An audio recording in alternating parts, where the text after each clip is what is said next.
আসতেই কালকে যা যা হয়েছে ওগুলো মনে পড়ে গেছে। একটা লোক দিয়ে এতটা ইন্টিমিডেট হয়ে যাব, ভয় পেয়ে যাব, ট্রমেটাইজ হয়ে যাব, এই জিনিসটা আমি বুঝতে পারিনি। আজকে ঠিক আছে, বাট কালকে যতবার ওর কথা আসছিল আর মানে বলছিলাম আর কি, বলার সময় আমার পুরো মাথা ব্যথা হয়ে যাচ্ছিলো, এমনভাবে হয়েছে। মানে আমি একটা লোক দিয়ে এতটা ইন্টিমিডেট হয়ে যাব, ভয় পেয়ে যাব, ট্রমেটাইজ হয়ে যাব, এই জিনিসটা আমি বুঝতে পারিনি আর কি। তো আমি উইথ দ্য ফ্লো চলে গেছি, ওকে কিছু বলতে পারিনি। আমার মনে করছিল চেঁচাবো, বাট সেটাও পসিবল হয়নি ফ্লাইটের মধ্যে। আর আমি ওরকম না, কেউ কথা বললে আমি গোমরা মুখ করে বসে থাকবো, সেটাও আমার দ্বারা হয় না। বা নো বলে দেবো, সেটাও হয় না। কেন কি আমাকে দেখাচ্ছে আমার লাইসেন্স আছে, এই সিএম ওই সিএম, আমি ভাবলাম এইসবের মধ্যে পড়ে লাভ নেই, জাস্ট সামহাও 3-3.5 ঘন্টা কাটাতে হবে। তারপর টার্বুলেন্সের জন্য ফ্লাইট আরও ডিলে করে ল্যান্ড করেছে। যাই হোক, ওটাও তো ব্যাঙ্গালোর থেকে বলেছিল যে মা বাবাজির ইয়েতে মন্দিরে আমি একদিন ভোগ দেব। আমি আর মা একটু 10-15 মিনিট মতো গল্প করলাম। এখানে ঠাকুমা দাঁড়িয়ে আছে, আজ রেডি হয়ে একটু টাইম ছিল, তাড়াতাড়ি উঠে গেছি। বাপি কয়েকটা জিনিস অলরেডি লোড করে দিয়েছে। উঠে এলে কেন? উঠো না, 5:30 বাজে। দুজনেই শোয় না, মায়ের একটু শরীরটা ঠিক। আমি আজকে আর গেলাম না, ছেড়ে অভি ছেড়ে চলে যাবে। আর যদি আমি চলে আসতে পারতাম, গেলাম না, এবারে আর গেলাম না। তো যাবো আর ঠিক আছে।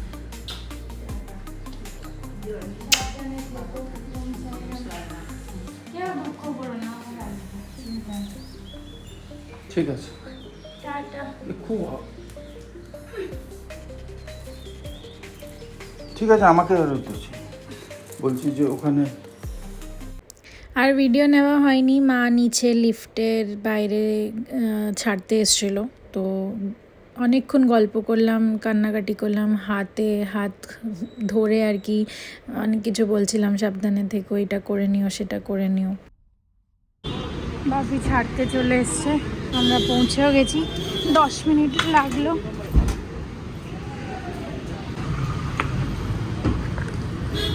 খালি ওই ব্যাগগুলো বাড়বে ওই ভেতরে, হয়ে যাবে, চাপ নেই।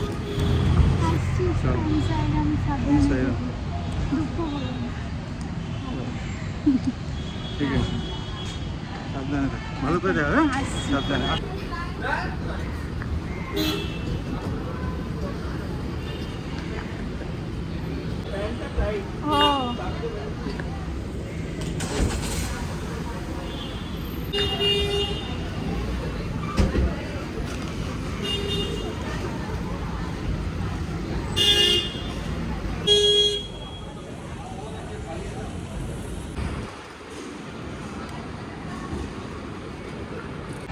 বাপিকে ফোন করে বলে দিলাম যে আমি ঢুকে গেছি।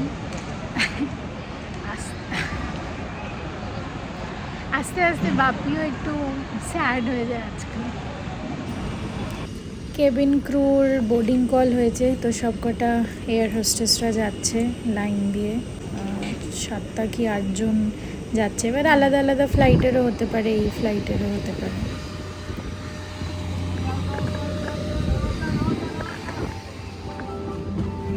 পৌঁছে গেছি, আর জানি না ওয়েদারটা কীরকম, কারণ আমি তো বাইরে যেতেই পারবো না।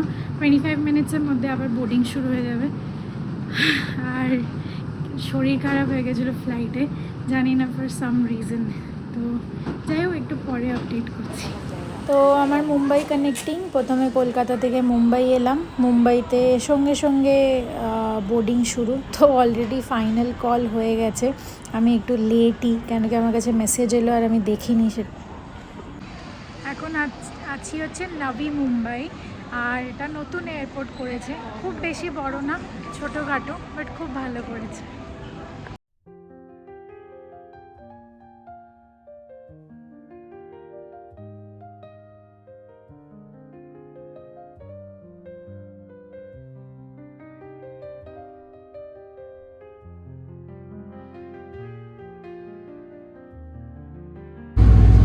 বাসে উঠে গেছি, বাসে করে যাচ্ছি নেক্সট কানেক্টিং ফ্লাইটের দিকে, যেটা ফাইনালি আমাকে ব্যাঙ্গালোর ল্যান্ড করাবে। দেখো আমি ওয়াশরুমে এসেছি, আমি ফ্লাইট থেকে ল্যান্ড করে গেছি, ল্যান্ড করে লাগেজও কালেক্ট করে নিয়েছি, করে ওয়াশরুমে এসেছি। আর এখানকার ওয়াশরুমগুলো কি সুন্দর, সবকটা ইন্ডিভিজুয়ালি ওই হ্যান্ড লিকুইড আর ড্রায়ার দিয়েছে।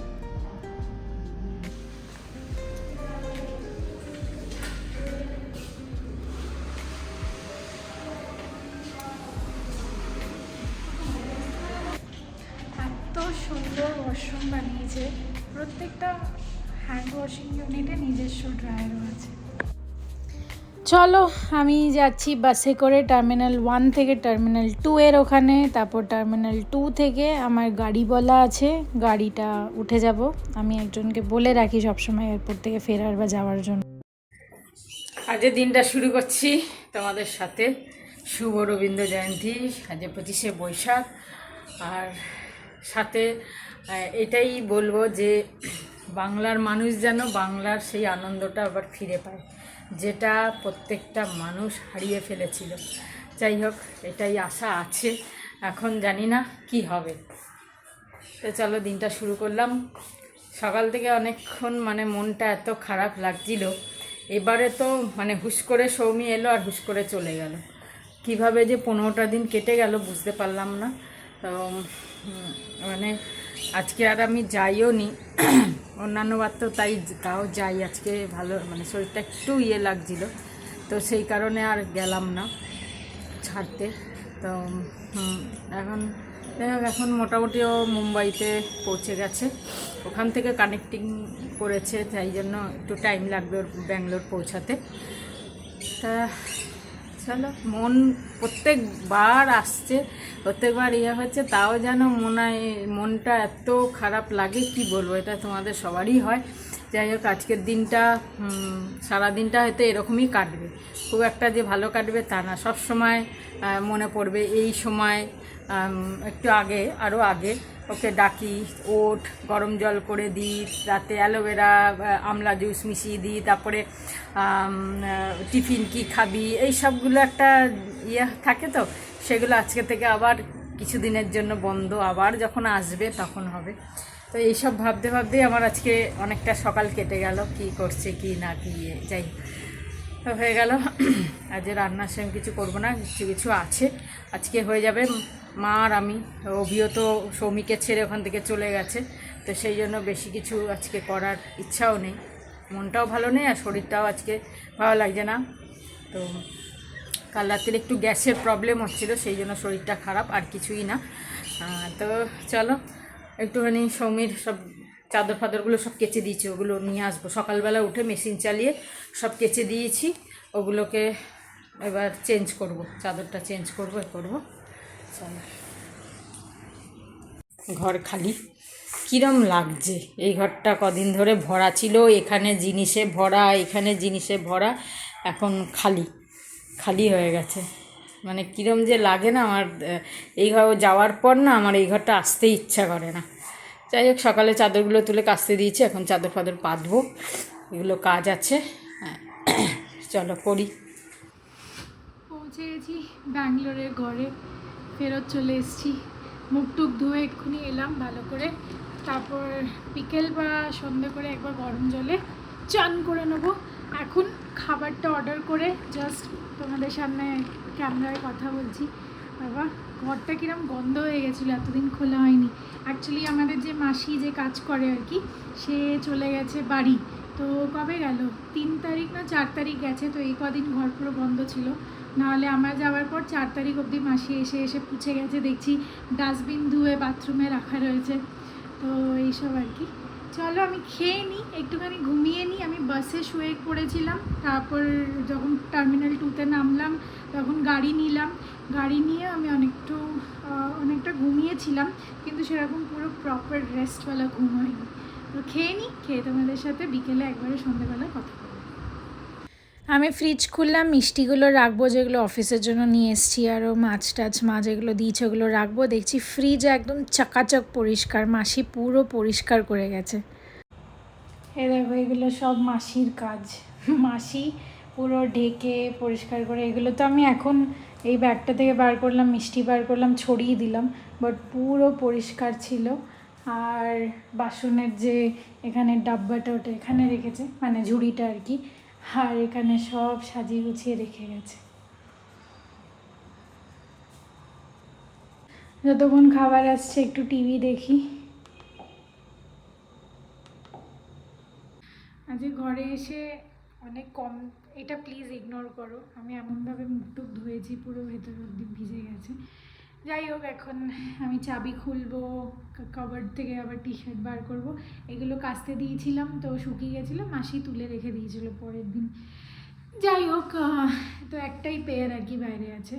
তো যাই হোক, যেটা বলছিলাম, বাড়িতে এসে আমি অ্যাকচুয়ালি কলকাতা বাড়িতে খুব কমই টিভি দেখি, কেন কি ওখানে সামহাও টিভি দেখতে আমার কমফোর্টেবল লাগে না, আমার মনে হয় একটুখানি উঁচুর দিকে। আর এমনিও টিভি দেখা হয় না, এর সাথে ওর সাথে দেখা কথাবার্তাতেই টাইম চলে যায়, মা বাপি কথাবার্তা এইসব। এখন এখানে এলে আমার টিভি চাই, ম্যান্ডেটরি হয়ে গেছে, যেখানে যেটা একটা অভ্যাস থাকে, রাইট?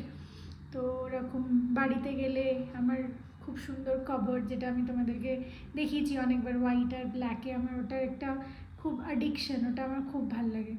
বাট যাই হোক, মায়ের শরীরটা এখন তো ঠিক, অনেকবার ফোনে কথা বললাম, এখন আমি একটুখানি মাকে ঘুমোতে দিচ্ছি, কল করছি না, আমি একবারে 5টা 5:30টার পরই কল করব। সকালে মা তাড়াতাড়ি উঠে গেছিলো, আর তারপর আর শোইনি বলছে, তো আর কি এখন ঠিক আছে। কিন্তু আমার মন খারাপ করছে, ওই বিছনা, ওই ঘর, ওখানে আমি এরমভাবে থাকি যে আমি ওখানে একদম বাচ্চা, কোনো কাজ করতে হবে না এরকমভাবে, আর এখানে এলে মনে হয় সব কিছু করতে হবে। তো এই ডিফারেন্সটা একদম কিছু ঘন্টার মধ্যে চেঞ্জ হয়ে যায়। আর এটা সবার সাথেই হয় নিশ্চয়ই, তোমাদের মেয়ে ছেলেরা যারা বাইরে আছে, তো তোমাদেরও এই জিনিসটা রিয়েলাইজেশন যে ও গিয়ে কী করবে, গিয়ে খাবে, রান্না করবে, হোয়াট এভার, সব জিনিস সামলানো, ওটা একটু আর কি সাডেন ফিলিং হয়। কেন কি আমি ভাবছিলাম আমাকে বিকেলে কিছু রাতে রান্না করার জন্য বিকেলে আবার সবজি টবজি অর্ডার করতে হবে, কুকও বাড়ি যাবে, তো কুককে বলেছিলাম আগের দিন আসার আগে যে এই মাসটা আসতে না, মে মাসটা তুমি বাড়ি থেকে হয়ে আসো, আমরা পুরো টাকা দিচ্ছি, কিন্তু বললাম বাড়ি থেকে হয়ে আসো, তারপর জয়েন করো আর কি। চলো, আমার ডেলিভারি হয়ে গেছে, অনেকটা লেটেই খাচ্ছি। আমি আনিয়েছিলাম হচ্ছে ওই কলকাতা পাইস হোটেল থেকে একটা কলকাতা চিকেন বিরিয়ানি, কলকাতা পাইস হোটেল। এখন কলকাতা পাইস হোটেল খুব ফেমাস চলছে, ওর বিরিয়ানিটা আমি খাইনি, অনেক কটা খাবার, পোস্ত, ডাল, ভাজা, পমফ্রেট ফ্রাই, ফিশ ফ্রাই, যা যা আছে সব খেয়ে নিয়েছি, খালি ও হাত ধুয়ে আসতে হবে। চিকেন বিরিয়ানিটা ট্রাই করিনি, তো আজকে ভাবলাম ওটাও খেয়ে নিই।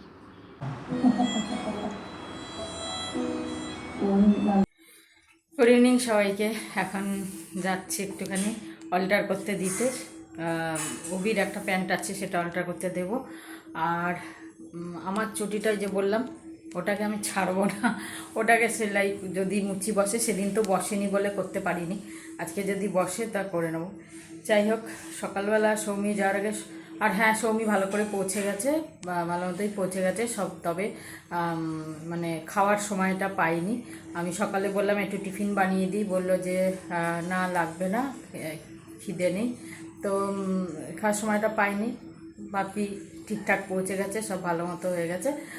আর হ্যাঁ, সকালবেলা যাওয়ার সময় আমাকে বললো, অ্যাকচুয়ালি ওর ইচ্ছা ছিল, ব্যাঙ্গালোর থেকে বলেছিল যে মা বাবাজির ইয়েতে মন্দিরে আমি একদিন ভোগ দেবো। তা আমি বললো আমি টাকা পাঠিয়ে দিচ্ছি, তোমরা দিয়ে দাও। আমি বললাম না, তুই আসবি যখন তখন তুই নিজেই দিবি। তা ছিল তো দুটো বৃহস্পতিবার, তো সময় হয়ে ওঠেনি, আর মানে নানান কাজে আর হয়নি এবারে। তো যাই হোক, ও সকালবেলা যাওয়ার সময় আমাকে দিয়ে গেল, বললো যে তুমি মন্দিরে দিয়ে দেবে আমার নাম করে। আমার নাম, সে তো নিশ্চয়ই তোর নাম করেই দেবো। যাই হোক, এটাকে রেখে দিই, এই বৃহস্পতিবার দিন যেতেই হবে মন্দিরে, মানে যাব আর কি, বৃহস্পতিবার দিন মন্দির যাব আর দিয়ে দেবো ভোগের জন্য বাবাজি ইয়েতে মন্দিরে। চলো এখন একটু বেরোই, মনটা সত্যি ফাঁকা ফাঁকা লাগছে, ভালো লাগছে না আজকে। তো ছাদে আজকে অনেকক্ষণ ছিলাম, এত মানে 7টা বেজে গেছে, তারপরে এসেছি। ভালো লাগে না, একা একা ঘরের মধ্যে না ভালো লাগে না। যাই হোক, একটু ঘুরে আসি, তারপরে এসে আবার রাত্রিরে টিভি দেখবো একটু, ব্যাস। Hi S family, good evening তো আর বলবো না, কেন কি এখন 9:45 বাজছে। অনেকক্ষণ ঋষিকেশ দার সাথে কথা বললাম, আর ঋষিকেশ দা রান্না করেছিল। আজকে যেহেতু স্যাটারডে, তো ঋষিকেশ দার ছুটি, অবভিয়াসলি সবারই ছুটি, তো দুপুরে রান্না করেছিল পনিরের ঝোল আর ভাত দিয়ে গেছে। আমি ভাবছি অলমোস্ট 10টা বাজে যায়, খেয়ে নেবো।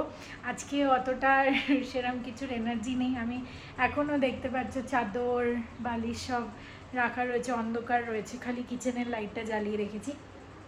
খেয়ে হয়তো আজকে শুয়েই পড়বো।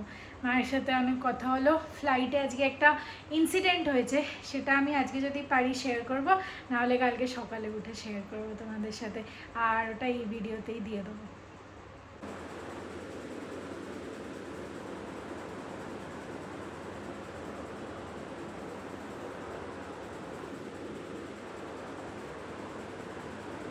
গুড মর্নিং এস ফ্যামিলি, ঘুম থেকে উঠে গেছি, আর যে সকালে উঠতেই কালকে যা যা হয়েছে ওগুলো মনে পড়ে গেছে।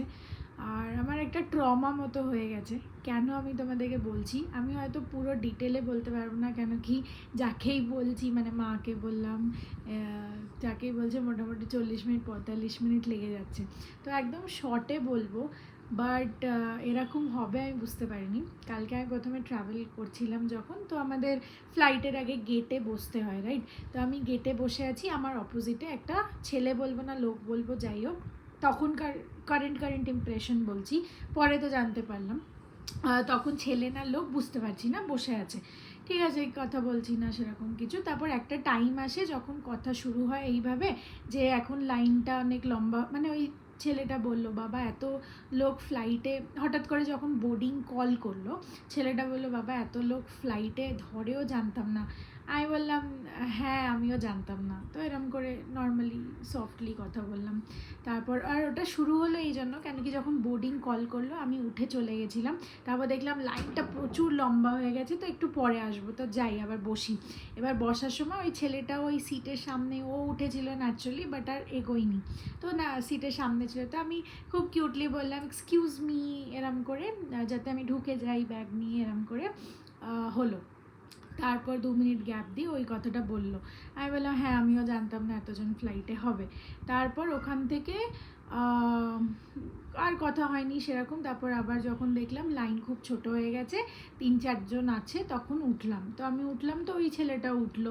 তা বললাম ঠিক আছে, মানে আমরা মিউচুয়ালি চোখে চোখে কথা বলে নিলাম যে ঠিক আছে এবার লাইন শেষ হয়ে গেছে, এবার যেতে পারি, দেরি হয়ে যাবে না হলে। তো জাস্ট মানে একটা ইন্ডিকেশন অ্যাজ আ স্ট্রেঞ্জার। তো গেলাম। এবার আমি ওর পেছনে দাঁড়িয়েছিলাম, ও আগে দাঁড়িয়েছিল। তো আমাকে একটু পরে এরম হাত দেখিয়ে বলছে আগে যান, আপনি আগে যান। বললাম নো নো নো, যেখানে আছো সেখানেই থাকো। এগুলো সব হিন্দিতে কথা হচ্ছে আর ইংলিশে কথা হচ্ছে, ঠিক আছে? তো তারপর অনেকবার বললো 2-3 বার যে না না আগে প্লিজ ম্যাম এরম করে। তো আমি চলে গেলাম, দেখলাম বোর্ডিংয়ে পাস দিতে হবে, ও ডাকছে। তো গিয়ে আমি পাসটা দিলাম। তারপর বাস এলো, বাসের ওখানেও সেম জিনিস, আগে উঠুন ম্যাম প্লিজ। আমি বললাম প্লিজ এরকম করবেন না, আমি এতটা ইউজড, মানে এগুলো সব ইউজড টু না। তো এবার ছেলেটাকে দেখে টু বি ভেরি অনেস্ট খুবই ভদ্র লাগছিল, ভালো ফ্যামিলি থেকে পাঞ্জাবি দেখে বোঝা যাচ্ছে। এখানে চুল বেঁধেছে, দাড়ি, অনেকটা দাড়ি আর গোল্ডের সোনা, মানে চেন মেন সব পরেছে, হাতে আংটি, আর ভদ্র জামা কাপড় পরেছে। কিন্তু ওরকম জামা কাপড় ছেলেরা যেরকম পরে না আজকাল, কুল ক্যাজুয়াল ভাইবের, ওরকম টাইপের। হাত ব্যথা হয়ে গেছিলো ওটা। যাই হোক, তারপর হলো, বাসে উঠলাম। তারপর বাসেও কথা বলতে শুরু করলো। তো কথা বলছে, আমি তখনও অতটা বুঝতে পারিনি, কেন কি আজকাল আমরা মোটামুটি অনেকে স্ট্রেঞ্জার্সরা ট্রাভেল করি, সে মেয়ে হোক ছেলে হোক আন্টি আঙ্কেল হোক, আমরা মোটামুটি 1-2 কথা তো বলেই নিই।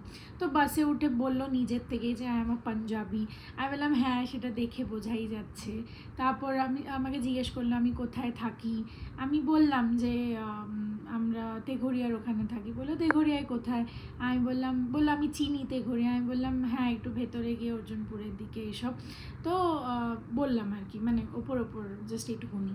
তো বললো আচ্ছা আমি চিনি ওখানে এইসব। তারপর নিজের থেকেই বললো আমি নিউ টাউনে থাকি। আমি বললাম হ্যাঁ আমি কালকেই একটা জায়গায় নিউ টাউনে গেছিলাম। তো এইটুকুনি কথা হলো। তো তখনও সব ঠিক আছে চলছে।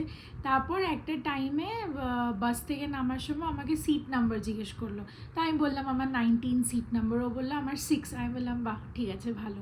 তো বলছে না দেখি একসাথে বসে গল্প করা যাবে না। আমার তখন মাথা একটু ঘুরে গেছে। যাই হোক, তো তার আগে আমি কিছু সেন্স করে নিয়েছিলাম যে হয়তো কিছু গড়বড় আছে বা কিছু, এত কথা কেন বলছে। তো আমি এমনি ক্যাজুয়ালি বললাম আই জাস্ট গট এঙ্গেজড, আমার জাস্ট এঙ্গেজমেন্ট হয়েছে। অনেক সময় হয় না এইসব কথা শুনে ওরা আলাদা হয়ে যায় বা কথা বলে না। তো আমাকে ওটা বাধ্যতামূলক বলতে হলো যে আমার জাস্ট এঙ্গেজমেন্ট হয়েছে। তাও ওই ছেলেটা কথা বলা বন্ধ করছে না। তো বাসে অতটা কথা হয়নি, ওই সিট নাম্বার হলো। তারপর ফ্লাইটে উঠলাম, ওঠার সময় আবার বলছে আমি পেছনে গেট দিয়ে, কেন কি আমার 19 আমি পেছনে গেট দিয়ে উঠবো, ওর 6 ওর সামনে গেট দিয়ে। আমাকে বলছে যে না আমি পেছনে গেট দিয়ে উঠবো। তা আমি বললাম না না সামনে গেট দিয়ে ওঠো প্লিজ, কোনো দরকার নেই, যেখানে বসে আছো ওখানেই বসো। হিন্দিতে বললাম, ইংলিশে বললাম। তো তারপর বললো ঠিক আছে। তারপর একটা টাইম এলো যে এয়ার হোস্টেসগুলো ফ্লাইটে সব বন্ধ টন্ধ করে দিল, ওর লাগেজ ওয়াগেজ সব হয়ে গেল। দেখছি ছেলেটা উঠে আসছে। তো আমার তখন মাথা ঘুরে গেছে। উঠে এসে আমার পাশের লোকটাকে বলল যে আপনি কি যাবেন? তো আমি প্রথমেই ওকে বললাম যে প্লিজ দরকার নেই। এবার আমি খুব অভদ্রভাবে, টু বি ভেরি অনেস্ট, কথা বলতে পারি না। আর ওকে দেখেও মনে হচ্ছে ভালো ঘরের, ভদ্র ঘরের। তো আমি কিভাবে সাডেনলি রিয়্যাক্ট করব আমি বুঝতে পারছিলাম না। তো আমি বললাম প্লিজ দরকার নেই, যেখানে বসে আছো ওখানেই বসো। তো তাও বুঝতে পারলো না, বললো নেই নেই আমি ওকে জিজ্ঞেস করে দেখি। তো ওকে জিজ্ঞেস করলো, আরও 1 সেকেন্ডে নিজের সিট ছেড়েও দিল। তো মাঝখানে চলে এলো। আমি ভাবছি যে আমি কিভাবে ঝেলবো, কেন কি আমার এমনি কারোর সাথে কথা বলার ইচ্ছে ছিল না। সকালের ফ্লাইট, ভোরবেলার ফ্লাইট, ঘুম পাচ্ছে তার মধ্যে। তো এইসব হচ্ছে। এবার হ্যাঁ হলো। তারপরে বক বক করা শুরু করলো। ঠিক আছে, নিজে থেকে আমার 3টে বোন আছে, আমার এই, বাট ও আস্তে আস্তে আমি ওর ছিচোরাপন্থীটা দেখতে পাচ্ছিলাম। ক্লাবিংয়ের ব্যাপারে, কলকাতায় কোন ক্লাবে যাও, আমি একটা দুটো কথা বলছি তখনও, কিন্তু একটা টাইমের পর এরকম আমি শর্টে বলবো তোমাদেরকে বললাম, তো অত ডিটেলে বলছি না কি কথা না কথা।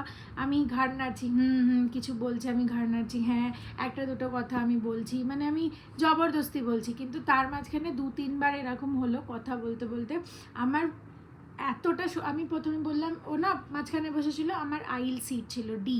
তো আমি এরকম করে কথা বলছিলাম করে, তো আমার এখানে অনেস্টলি পেন শুরু হয়ে গেছিলো। তো আমি ওকে বললাম যে আমি একটু সোজা তাকাচ্ছি, একটু শুচ্ছি, কেন কি আমার এখানটা ব্যথা করছে, ওইদিকে ঘুরে। ও তাও গল্প করে যাচ্ছে, বকবক বলছে হ্যাঁ হ্যাঁ কোনো ব্যাপার না, কিন্তু নিজের মতো বকবক করে যাচ্ছে উল্টো পাল্টা। আর এত নোংরা কথা, মানে এমন নোংরা কথা না, বাট হ্যাঁ গাঞ্জা নিয়ে কথা, আন্টিদেরকে নিয়ে কথা, কি ক্লাব নিয়ে কথা, দারু নিয়ে কথা, এইসব কথা বলে যাচ্ছে। এবার আমি ওকে কিছু বলতেও পারছি না, কেন কি তার মাঝখানে অনেক কিছু বলে দিল যে শ্যাম স্টিল আছে, শ্যাম স্টিলের ছেলে আমি, পঙ্কজ সেঠ ওর নাম। আর জানি না আমি কোনো দিন ভিডিও দেখবে কি না এটা, বাট আমার বলার ছিল, আমি বলে দিলাম। তো আমার মনে হলো এটা আমাকে ছবি বার করে ফোনে দেখাচ্ছে, এই দেখো এটা মুম্বাইয়ের সিএম, আমার সাথে আমার বিজনেস ডিল আছে, A to Z সব বলছে। আমি বুঝে গেছি পটানোর চেষ্টা করছে আর ভুলভাল কথা বলছে, ছিচোরা। আমি একটা টাইমে গিয়ে জিজ্ঞেসও করলাম যে এটা তো হলো ঘাড়ের ব্যথা, তারপর এটাও বললাম যে তুমি তাহলে ইকোনমি ক্লাসে কেন ট্রাভেল করছো, বিজনেস ক্লাসে ট্রাভেল করা উচিত। বলছে না না আমার এইসব নেই। হ্যাঁ আমি আজকে সকালে ফ্লাইট টিকিট কেটেছি 27,000 টাকা দিয়ে, কিন্তু আমি স্কুটিতেও ট্রাভেল করি এসব। তো আমি ওকে তানা মারলাম লিটারালি যে তোমার ইকোনমিতে তো ট্রাভেল করার দরকারই নেই। যাই হোক ওটাও হলো। তারপর আবার নেক্সট জিনিস এটাও বললাম, হ্যাঁ তারপর গল্প করে যাচ্ছে, বকবক করে যাচ্ছে। এবার আমার ভেতর থেকে, আর কালকে সামহাও ফ্লাইটে এত টার্বুলেন্স হচ্ছিলো, বারবার ওরা এসি অফ করে দিচ্ছে, আমার মাথা ঘুরছিল। আর একটা টাইমে আমার মনে হয় ওই মানে মাথায় উঠে নাচছে মনে হচ্ছিলো। তো মাথা ভারী হয়ে আমার একটু গা গোলানো, হাত পা ঠান্ডা হয়ে যাওয়া, এরকম অবধি শরীর খারাপ হয়ে গেছিলো। তো আমি ওকে বললাম please I am not feeling well, আমার শরীর ঠিক লাগছে না, একটু 2-3 মিনিট আমাকে একা ছেড়ে দাও।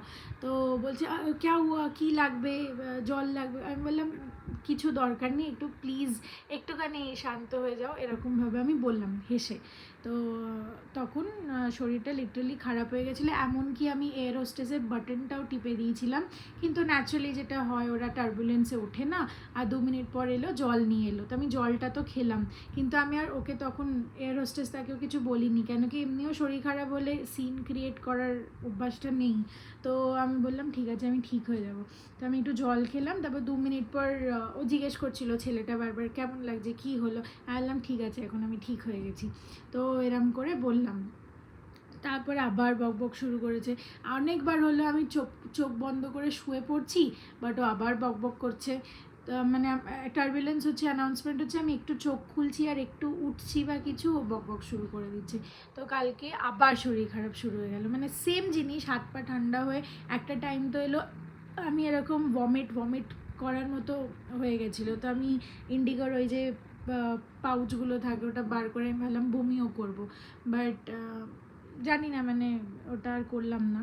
বাট এত শরীর খারাপ লাগছিলো, তারপরও পিছা ছাড়ছে না। লাস্টে নাম্বার এক্সচেঞ্জ, আমি বললাম আমি নাম্বার দিতে পারবো না, আমি আশা করছি তুমি বুঝতে পারবে। তারপর বলছে ইনস্টাগ্রামে কানেক্ট করো, আমি বললাম না আমার উড বি হাজব্যান্ড যেখানকে আমার এঙ্গেজমেন্ট হয়েছে, তো ওর পছন্দ হবে না, এসব ঢপ দিয়ে যাচ্ছি আর কি। তো তাও ইনসিস্টিং, ফ্লাইট থেকে নামার পরও ছাড়ছে না, আমার যেখানে সিকিউরিটি চেক ইনের লাইন নেক্সট ফ্লাইটের ওটা বেড়ে যাচ্ছে, ওখানেই দাঁড়িয়ে আছে, ও ছাড়ছে না কিছুতেই। আমি বললাম লে ভাই লে তু লে, मैं तुझे ব্লক কর दूंगी।